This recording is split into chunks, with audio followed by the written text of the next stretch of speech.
Welcome to the Rim Break Rodeo. We hope this video helps. You start by assembling your bracketed RAW files. Why RAW matters is dynamic range and post flexibility.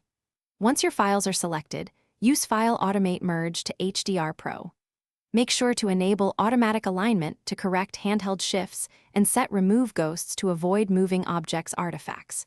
You are creating a single high dynamic range document now, so keep color profiles consistent. After the merge window opens, you'll switch to 32-bit mode and prepare to fine-tune exposure and toning. Once in 32-bit mode, you refine exposure and gamma inside HDR Pro so the full dynamic range is preserved. Small gamma shifts reveal highlight and shadow detail.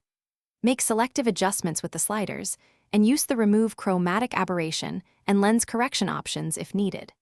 After merging, open Camera Raw or use Camera Raw Filter to perform lens, color, and noise edits while keeping maximum latitude. These edits ensure the later tone mapping will be balanced.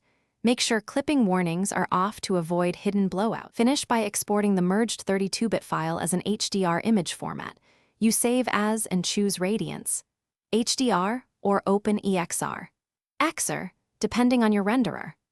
Make sure to preserve 32-bit precision and embed a linear or sRGB profile as your target application requires. If you see banding in midtones, add very low-level noise or dither and re-export at higher bit depth. If the Hdri appears too dark or too saturated in the 3D software, reopen the HDR and adjust gamma or white balance, then resave. Thanks for watching. Consider subscribing if we helped you.